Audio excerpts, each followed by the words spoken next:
Hi everyone, welcome to my channel. अगर आप channel पर न्यू हो तो प्लीज़ चैनल को सब्सक्राइब कर लीजिएगा। आज आपके साथ जानवांग एफएफ शेयर कर रही हूँ जिसका नाम है in those years of lantern light. इसे लिखा है ऑथर एंड राइटर लेवेंडर नाई ने। ये एफएफ वॉटपैड पर अवेलेबल है। लिंक मैं डिस्क्रिप्शन में शेयर कर दिया है, आप चेक कर लेना और ऑथर को ज़रूर सपोर्ट करना। ये कहानी है 1990 के टाइम की। चाइना के एक छोटे से टाउन में जहाँ स्कूल यूनिफॉर्म बहुत ही क्रिस्प रखी जाती थी और सीक्रेट्स को बहुत ही केयरफुली संभाला जाता था और हैंडल किया जाता था। लान वांगजी का ट्रांसफ़र एक गवर्नमेंट हाई स्कूल में होता है। वांगजी का सिर्फ एक ही गोल था, अपना सिर नीचे रखो और अपनी फैमिली को प्राउड फील करवाओ। वांगजी की गलती करने की कोई गुंजाइश थी ही नहीं। लेकिन उस स्कूल में उसकी मुलाकात वे वुशियान से होती है जो उसके नेचर के बिल्कुल अपोजिट था। ऐसा क्या हुआ था, वांगजी और विंग की पूरी लाइफ में तूफान सा आ गया था। स्कूल का ऑफिस जो कि सैंडलवुड की तरह स्मेल कर रहा था और साथ ही कुछ था जो शर्मसार करने वाला था। वांगजी चेयर के बिल्कुल कॉर्नर पर बैठा हुआ था, बैक स्ट्रेट और आंखें नीची। वांगजी की जो स्कूल यूनिफॉर्म थी वो बिल्कुल परफेक्ट थी। कॉलर अपनी जगह पर थे, हमेशा की तरह हाई, और बिल्कुल वो ऐसे परफेक्ट तरीके से बैठा हुआ था। लेकिन उसकी जो फिंगर्स थी वो उसकी लैप पर हल्के हल्के से कांप रही थी। उसके सामने ही प्रिंसिपल मुंह बैठे हुए थे जो एक गहरी सांस लेते हैं। वो कहते हैं, मिस्टर लानकुरन, प्लीज़ आप समझने की कोशिश करिए। इतने प्रेस्टिजियस स्कूल में इस तरह के र्यूमर्स यानी कि अफवाहें बहुत तेज़ी से फैलती हैं। हमने इन्हें संभालने की बहुत कोशिश करी, बहुत कोशिश किया कि इस तरह की बातें लोगों में या स्टूडेंट्स में ना फैलें, लेकिन स्टूडेंट्स तो कंट्रोल में ही नहीं हैं हमारे, और नहीं तो वो हमारी मान रहे हैं, और इसकी वजह से और लोग भी डिस्ट्रैक्ट हो रहे हैं। लान कुरन जो कि वांगजी के बगल में बैठे हुए थे, उनका चेहरा बिल्कुल स्टोन की तरह था और वो काफ़ी गुस्से में लग रहे थे। वो कहते हैं, मेरा नेफ्यू हमेशा ही वेल बिहेव्ड रहा है, रिस्पेक्टफुल रहा है, और हमेशा ही वो फोकस रहा है अपनी लाइफ में, अपनी स्टडीज़ पे, और इधर उधर से कभी ध्यान नहीं किया। मैं समझ नहीं पा रहा हूँ कि कैसे उसके नाम पर इस तरह की गंदगी उछाली जा सकती है, कैसे उसका नाम इतना गलत तरीके से लिया जा रहा है। वांगजी कुछ नहीं कह रहा था और नहीं तो वो फ्लिंच किया, और वो अपनी जगह से मूव भी नहीं कर रहा था। प्रिंसिपल ने अपना थ्रोट क्लियर करते हुए कहा, ये एक फेज़ हो सकता है, एक उम्र होती है ना जब बच्चों में उत्सुकता होती है चीज़ें जानने की। शायद बॉयज़ जो है सिर्फ टीज़ कर रहे हैं, ये चीज़ें आती हैं और अपने टाइम से चली जाती हैं। लेकिन जिस तरह का एक्यूजेशन लगाया गया है, इल्ज़ाम लगाया गया है, कुछ पेरेंट्स ने तो क्वेश्चंस करना भी शुरू कर दिया है और टीचर्स ने तो इंटरेक्शन भी नोटिस किया गया है। प्रिंसिपल वांगजी के बारे में ये सारी बातें मिस्टर लानकुरन को बता रहे थे। वो यानी कि जो प्रिंसिपल थे, जो रियल इशू था उसको वो डायरेक्टली ना बोल करके उसके इर्द गिर्द अपने वर्ड्स को घुमा रहे थे, लेकिन वांगजी उनके शब्दों को साफ साफ समझ पा रहा था। टीचर का साफ साफ मतलब ये था अपने वर्ड्स के थ्रू कि एक बॉय जो बॉयज़ को लाइक करता है वो इस स्कूल को बिलोंग नहीं करता है। क्या इस तरह के बॉयज़ दुनिया में कहीं भी बिलोंग करते हैं? वांगजी ने अपने चीख के इनसाइड बहुत कस करके बाइट किया, तब तक जब तक वो हर्ट नहीं करने लगा, उसे पेन नहीं होने लगा। ऐसा भी नहीं था कि किसी को सच पता हो।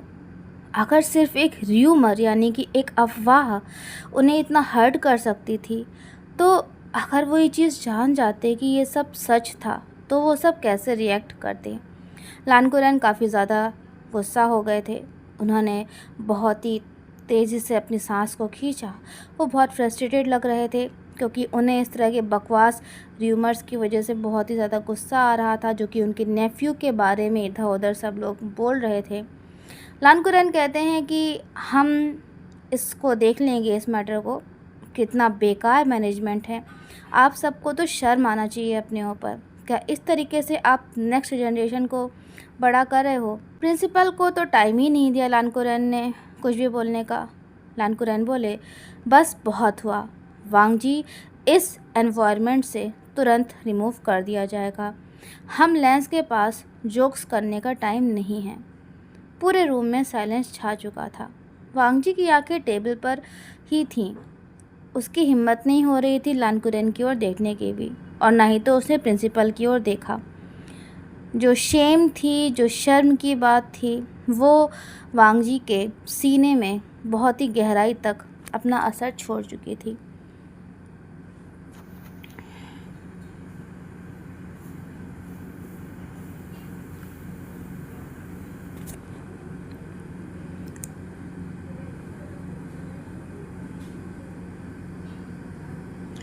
इसलिए नहीं कि वो जो था, क्योंकि वो तो अपने बारे में कई सालों से इस चीज़ को जान चुका था, लेकिन बात ये थी ना कि अब उसकी ये सच्चाई बाहर आ चुकी थी और लोग इस चीज़ को जानने लगे थे।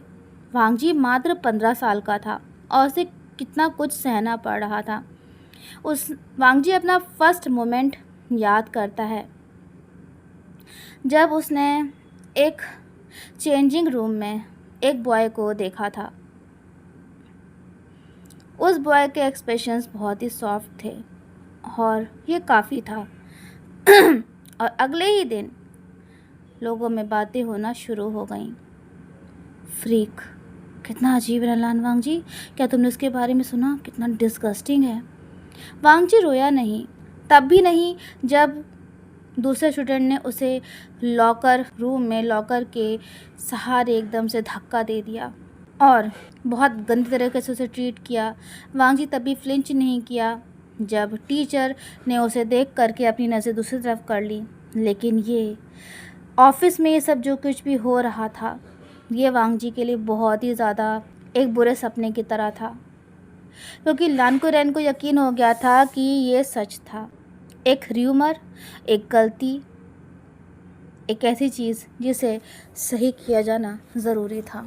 1992 सदर्न चाइना का एक स्मॉल टाउन। ट्रेन जो थी वो गुसू के बाहर निकली और धीरे धीरे चल रही थी। सूर्य जो था वो पहाड़ों के पीछे छुपने लगा था। लानकुरैन वांग जी के बगल में बैठे हुए थे और चुपचाप एक न्यूज़पेपर को पढ़ रहे थे। उन्होंने वांग जी से उस दिन से कुछ भी नहीं कहा था जब उन्होंने प्रिंसिपल के ऑफिस को छोड़ा था। सिर्फ अगर साउंड आ रहा था तो वो था उस ट्रेन का, और जब भी ट्रेन रुकती थी तो उसका। वांग जी विंडो के बाहर देख रहा था। उसके चेहरे पर कोई एक्सप्रेशंस नहीं था और उसके हैंड्स उसके लैप पर रखे हुए थे। उसको अपनी परछाई, जो विंडो का शीशा था ना, उसमें कुछ ओल्ड महसूस हो रहा था। वांग जी की आंखें थकी हुई थी और उसे कुछ बोलने का भी मन नहीं था। वो सिर्फ गुसू को ही छोड़ के नहीं जा रहा था, वो भाग रहा था यहाँ से, फिर से, सबसे, अपने आप से। ये डिसाइड किया गया था कि वांग जी एक छोटे से टाउन में एक स्मॉल गवर्नमेंट स्कूल को ज्वाइन करेगा। ये एक टेम्परेरी अरेंजमेंट था जब तक कि चीज़ें सेटल डाउन ना हो जाएं। लासी चैन ऑलरेडी अपने कॉलेज में जा चुके थे और अब वांग जी के पास उसका बड़ा भाई भी नहीं था। लानकुरैन ने ये सोचा कि शायद नई जगह वांग जी को उसकी फ्रेश स्टार्ट करने में हेल्प करेगी, और उन्हें यकीन था कि वांग जी का जो क्वाइट नेचर था उसकी वजह से वो काफ़ी अपने आप को असुरक्षित महसूस कर रहा था। लेकिन वांग जी का क्या क्या किसी ने सोचा था कि वांग जी क्या चाहता है? वांग जी तो फ्रेश स्टार्ट नहीं चाहता था अपने लाइफ में। वो सांस लेना चाहता था, वो जीना चाहता था, वो सुकून से अपनी लाइफ को स्पेंड करना चाहता था बिना किसी डर के। लेकिन जब भी उसे कुछ बोला जाता था तो वो अपना सिर हाँ में हिला दिया करता था।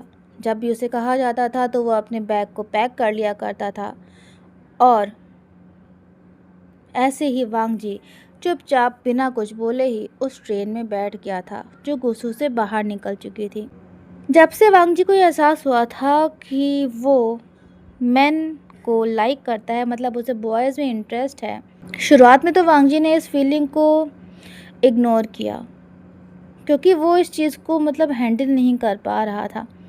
उसे पता था, उसे ये बचपन से सिखाया गया था कि बड़े होकर के उसे एक मैन बनना है और सब कुछ संभालना है, लेकिन रियलाइजेशन उसके लिए बहुत ही मुश्किल थी। उसने उसे डरा दिया था और वांग जी इस चीज़ को ना मतलब हैंडल नहीं कर पा रहा था। ये उसके लिए एक डरावने सपने की तरह था, एक ऐसा सपना जिससे वो कभी भी भाग नहीं सकता था। वांग जी को ऐसा महसूस होता था कि वो इस दुनिया में ट्रैप होकर के रह गया है। वो इस दुनिया को बिलोंग नहीं करता था जैसे कि और लोग बिलोंग करते थे। उसे ऐसा महसूस होता था जैसे कि वो एक भार है, एक ऐसी चीज़ जिसे फिक्स किए जाने की ज़रूरत है। वांग जी ने कोशिश करी खुद को फिक्स करने की, खुद को ठीक करने की, कि उसकी ये फीलिंग चेंज हो जाए, कि उसको जो बॉयज़ में इंटरेस्ट है वो ख़त्म हो जाए।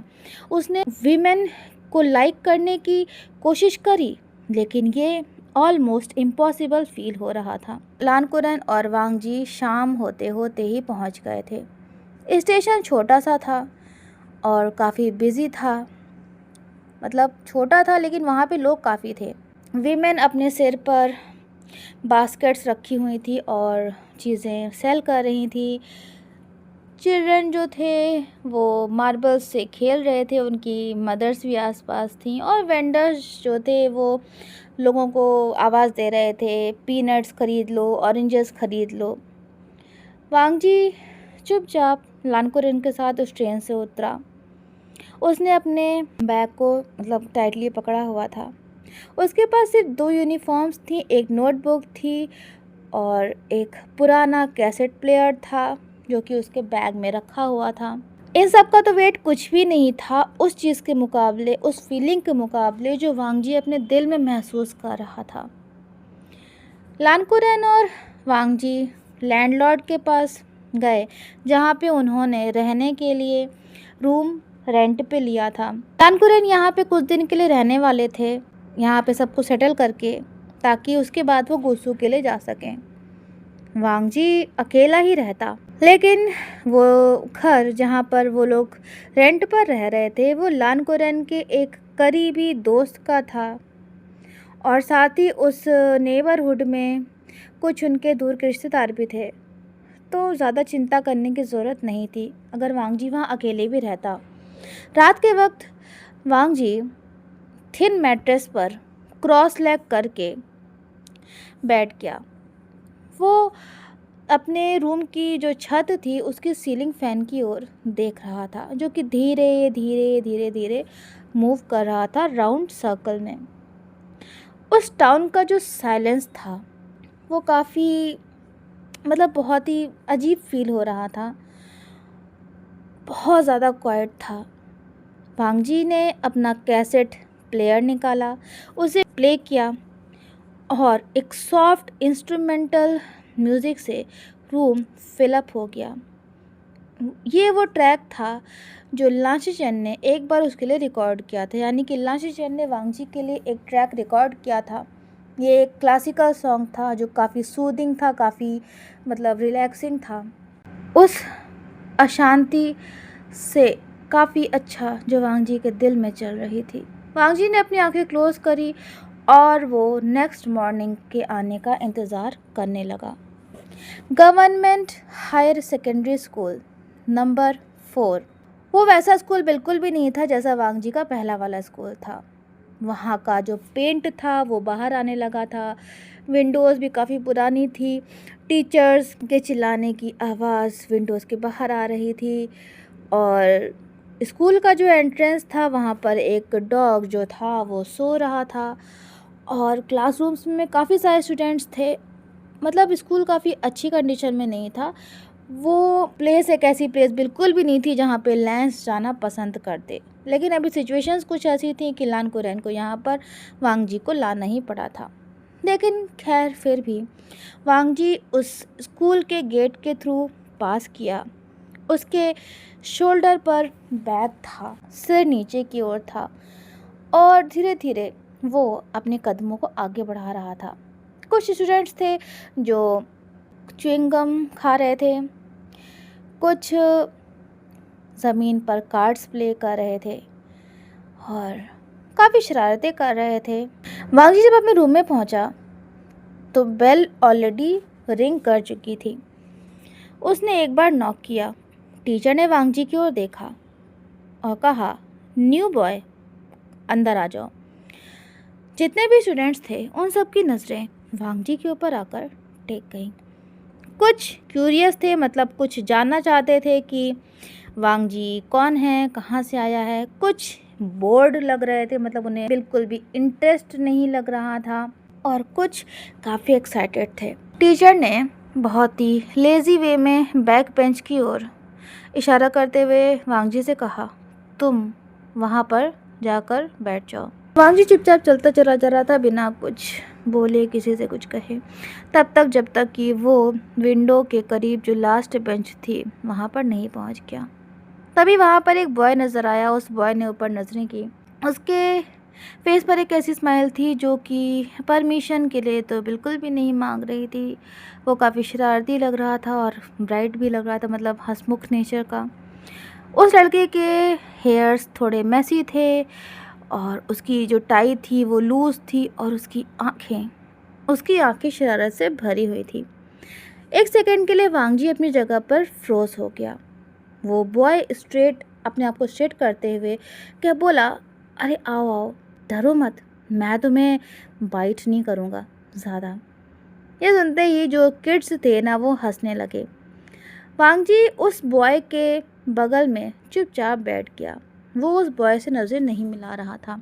कोर्ट यार्ड में कुछ स्टूडेंट्स रन कर रहे थे और उनके तेज़ तेज़ हंसने की आवाज़ें, जो कि वांगजी अपने प्रीवियस स्कूल में तो बिल्कुल भी कभी नहीं सुन पाता था, वो इस समय सुन रहा था। वांगजी को चीज़ थोड़ी अजीब महसूस हो रही थी। उस बॉय ने धीरे से वांगजी से कहा। जब टीचर टर्न हो गया ब्लैक बोर्ड की तरफ तो उस बॉय ने धीरे से वांगजी से कहा, मेरा नाम वेव वुशियन है। तुम्हें देख तो ऐसा लगता है कि तुम किसी मिलिट्री स्कूल से आए हो। तुम्हारा पोस्चर किस तरह का, बिल्कुल स्ट्रेट। लेकिन वांगजी ने उससे कोई जवाब नहीं दिया। वेव वुशियन ने स्माइल करते हुए कहा, अच्छा तुम मुझे साइलेंट ट्रीटमेंट दे रहे हो, ओके, तो काफ़ी कूल है। खैर कोई बात नहीं है, कभी ना कभी तो तुम मुझसे बात करोगे ही और तुम्हें मुझसे बात करनी ही होगी। वो सब मुझसे बात करते हैं और मैं तुम्हें भी ऐसा बना दूंगा। वांगजी को ऐसा महसूस हुआ जैसे कि ये उसके लिए वार्निंग थी। शायद वो बॉय यानी कि वेव वुशियन उसे फोर्स करता। लेकिन जब वांगजी ने उसकी तरफ देखा तो उसने देखा कि वेव वुशियन अपने नोटबुक के पीछे ना कुछ डूडल कर रहा था, मतलब कुछ ड्राइंग कर रहा था। वेव वुशियन के बारे में कुछ ऐसा था जो कि एकदम सनलाइट की तरह महसूस हो रहा था, काफ़ी ब्राइट, जो कि जैसा होता नहीं कि क्लाउड्स के पीछे से सूर्य जब बाहर आता काफ़ी ब्राइट होता है, जो कि काफ़ी इजी था, ऑन गोइंग था, जिसे किसी का डर नहीं था और मतलब वो खुश मिजाज था। वो अपनी लाइफ अपने हिसाब से जीने वाला था। वेव वुशियन के बारे में वांगजी को ऐसा महसूस हो रहा था। वांगजी ने अपनी नज़रें अपने बुक के पेज पर रखीं, लेकिन वो पढ़ एक भी वर्ड नहीं रहा था। इतने दिनों में पहली बार उसे अपना दिल थोड़ा कम हैवी महसूस हो रहा था, क्योंकि वेव वुशियन की जो स्माइल थी उसने वांगजी को काफ़ी ज़्यादा हेल्प किया था। वेव वुशियन ने धीरे से कहा, तुम चुपचाप रहने वाले हो ना? तुम्हें हर वक्त इतना सीरियस रहना काफ़ी मुश्किल महसूस होता होगा ना? क्या तुम्हें कभी थकान महसूस नहीं होती है? ये सुनते ही वांगजी ने वेव वुशियन की ओर देखा। वेव वुशियन के हेयर्स थोड़े से मेसी थे और उसके एक कान के ऊपर पेन लगा हुआ था। वेव वुशियन की आईज़ बहुत ही ज़्यादा ब्राइट थी और वो बिल्कुल भी थकान से भरा तो लग ही नहीं रहा था। वेव वुशियन ने वांगजी को अपनी ओर देखते हुए देख लिया। वो बोलता है, तुम मेरी मेरी ओर काफ़ी देर से देख रहे हो और मैंने ऐसा देखा है। विभूषण के फेस पर हल्का सा स्मार्क था। क्या मेरे चेहरे पर कुछ है, या मैं बहुत ज़्यादा गुड लुकिंग हूँ कि तुम मेरे ऊपर से नज़रें हटा ही नहीं पा रहे हो? वांग जी का फेस रेड हो गया और तुरंत उसने अपनी नज़रें फेर ली, मतलब दूसरी तरफ कर ली। ये देखते ही विभूषण हंसा। दोपहर का वक्त था जब बेल रिंग हुई। सब कोई क्लासरूम से बाहर की ओर भागा। लंच के लिए, लंच का वक्त था, लेकिन वांग जी अकेला बैठा हुआ था। उसने अपना बेंटो बॉक्स खोला। उसमें प्लेन राइस था, टोफू था, बॉइल्ड ग्रीन्स थी। अचानक से वांग जी को एक मेमोरी अपने बड़े भाई की याद आती है, जब शिचन उसके साथ में बैठता था उसके पुराने स्कूल कैफेटेरिया में, जो कि वांग जी को काफ़ी अच्छा महसूस होता था। लेकिन अभी के लिए तो शिचन वांग जी से काफ़ी दूर था, इतना ज़्यादा दूर और इतना ज़्यादा बिजी कि वो बात भी नहीं कर पा रहा था। अचानक से विभूषण वहाँ पे आया और बोलता है, हाँ तुम्हारा ये लंच बॉक्स तो काफ़ी एकदम पनिशमेंट जैसा लग रहा है। क्या ये बोरिंग सा खाना है? तभी वो अपने बैग से एक बन को निकालते हुए कहता है, क्या तुम्हें ये चाहिए? वांग जी विभूषण क्यों देखने लगा, तो विभूषण ने कहा, मैं सीरियस हूँ। ये खाना, ये तुम खा रहे हो, ये टोफू, ये तो मॉन्क्स के लिए है, मॉन्क्स के लिए। हाँ, तुम मेरे दोस्त हो और तुम्हें ना फ्लेवर की ज़रूरत है। ये बन जो है ना, ये जो बाहर गेट है ना, उसके बाहर वेंडर है, उसके पास से मैं लेके आया हूँ। और वो वेंडर डिस्ट्रिक्ट के सबसे अच्छे बंस को सेल करता है। वांग जी विभूषण की बातें सुन रहा था। उसने धीरे से कहा, मैं तुम्हारा दोस्त नहीं हूँ। तो विभूषण ने उसे करेक्ट करते हुए कहा, हाँ अभी नहीं हो।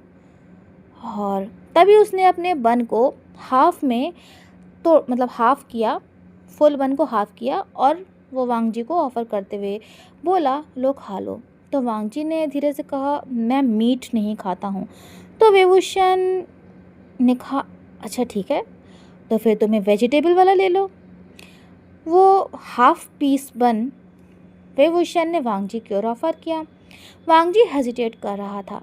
विभूषण ने ड्रामेटिकली, मतलब थोड़ा सा नाटकीय अंदाज में कहा, तुम ना मुझे दुखी कर दोगे अगर तुमने मुझे रेफ्यूज़ किया। पता है मुझे बहुत जल्दी हर्ट फील होता है, मैं बहुत जल्दी हर्ट हो जाता हूँ। वांग जी का इस स्कूल में, नए स्कूल में पहला दिन था और वो किसी को भी ऑफेंड नहीं करना चाहता था। तो इसलिए वांग जी ने उस हाफ पीस बन को, वेजिटेबल बन को विभूषण से ले लिया। तभी अचानक से वांग जी विभूषण की फिंगर्स आपस में टच करी। एक सेकंड के लिए वांग जी की आंखें विभूषण से मिली।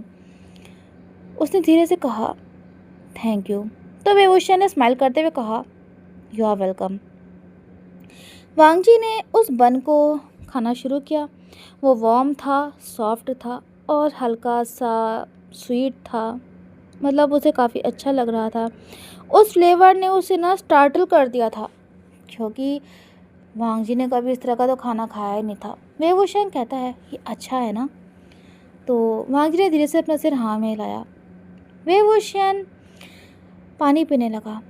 विभूषण ने कहा, तुम मिस्ट्री ट्रांसफ़र बॉय, तुम्हारी स्टोरी क्या है? तो वांग जी ने कहा, कोई स्टोरी नहीं है। तो विभूषण ने उसे इंसिस्ट करते हुए कहा, अरे बताओ ना, इस स्कूल में कोई इतना अच्छे से तो होकर के नहीं आता है, उनकी लाइफ में किसी तरह का स्कैंडल ना हुआ हो। क्या तुमने अपनी लैब को बर्न कर दिया, या तुमने अपने टीचर को पंच कर दिया, या तुम्हें प्रिंसिपल की डॉटर से लव हो गया? वांग जी विभूषण से कुछ भी नहीं कह रहा था। विभूषण ने कहा, सन। अचानक से वांग जी की आंखें आश्चर्य से भर गई। वो बहुत ज़्यादा पैनिक करने लगा। उसे ऐसा महसूस हुआ जैसे कि उसका दिल बैठ सा जाएगा। वांग जी ने सोचा कि क्या विभूषण समझ गया है, क्या विभूषण समझ गया है कि वांग जी को बॉयज़ में इंटरेस्ट है। वांग जी ने अपने आप को संभालते हुए कहा, मैं मील्स के दौरान बात नहीं करता हूँ। विभूषण ने कहा, अच्छा अच्छा ठीक है, मैं तुम्हें नहीं कर रहा हूँ। लेकिन आज नहीं तो कल तुम मुझे सच बता ही दोगे और मैं तुम्हारे सच को सुनने के लिए रेडी हूँ। विभूषण ये सारी बातें बहुत ही केयरलेसली बोल रहा था।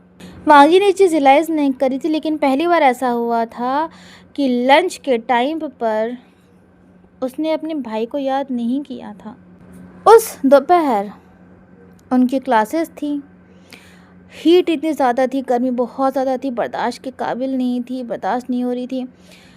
टीचर्स ने स्टूडेंट से कहा कि वो रनिंग लगाएं। ऑफ कोर्स विभूषण ने दौड़ नहीं लगाई। विभूषण ने वांगजी से कहा, वो दोनों एक पेड़ के पीछे बैठे हुए थे। विभूषण ने वांगजी से कहा, क्या तुम्हें मैं कोई ऐसा लगता हूँ जो मैं स्ट्रेट लाइन में दौड़ता रहूँगा? तो वांगजी ने कहा, तुम मुसीबत में पड़ जाओगे। तो विभूषण ने कहा, नहीं, अगर मैं अस्थमा होने का प्रिटेंड करूँगा। तो वांगजी ने कहा, लेकिन तुम्हें तो नहीं है ना? तो विभूषण ने बोला, अरे थोड़ा बहुत तो चलता है ना। वांगजी ने अपनी रनिंग स्टार्ट कर दी थी और जब वो फिर एक बार उस ट्री के करीब पहुंचा तो विभूषण वहां से जा चुका था। 5 मिनट बाद विभूषण वहां पर आया। उसके हाथ में 2 आइस पॉप्स थी, मतलब आइसक्रीम थी। उसने एक को ऑफ़र करते हुए, वांगजी को ऑफ़र करते हुए कहा, ये तुम्हारे लिए, क्योंकि तुम रूल्स को फॉलो कर रहे थे। वांगजी ने कहा, इसके बारे में क्या स्पेशल है इतना? तो विभूषण बोला, अपने आसपास देखो जरा वांगजी, सिर्फ तुम ही हो जो कि यहाँ पे सारे रूल्स को फॉलो कर रहा है। वांगजी ने थोड़ा सा हेजिटेट किया, और ये पूरा तो नहीं लेकिन आधा सच था कि सिर्फ एक वही था जिसने रूल्स को फॉलो किया था जैसे कहा गया था, और स्कूल के जो बाकी स्टूडेंट्स थे वो तो बिल्कुल ना चिल महसूस हो रहे थे। तो विभूषण ने कहा, अरे ये शुगर है और फूड कलरिंग है इस आइसक्रीम में, मैंने इसमें जहर नहीं मिलाया है। वांगजी ने एक सेकंड के लिए हेजिटेट किया, लेकिन फाइनली उसने उस आइस पॉप को खाना शुरू कर दिया। वो ब्राइट ब्लू कलर की थी, कोल्ड थी और काफ़ी, वो आइसक्रीम वांगजी के टंग पर मेल्ट हो गई, बिल्कुल बिल्कुल उसके बचपने की तरह। विभूषण अचानक से बोला वांगजी को देख करके, तुम ऐसे मुस्कुराते हो जैसे कि लगता है कि तुम्हें तकलीफ़ होती है, तुम ऐसा बहुत ज़्यादा करते हो। वांगजी ने अपनी नज़र दूसरी तरफ कर ली और कहा, नहीं ऐसा नहीं है। तभी विभूषण ने बनी स्माइल के साथ कहा, तुम्हें मुस्कुराना चाहिए। उस शाम वांगजी अपने घर लौटकर आया। उसके अंकल ने उससे उसके नए स्कूल के बारे में पूछा, जिसके बारे में वांगजी ने बस ऐसे आंसर दे दिया। उसने विभूषण के बारे में कुछ भी नहीं बताया। ऐसा नहीं था कि उसके अंकल समझ नहीं सकते थे कि यहाँ का एनवायरनमेंट गुसू से कितना अलग था। वांगजी अपने बेडरूम में गया। वो काफ़ी क्लीन था, मतलब बहुत साफ़ सुथरा था।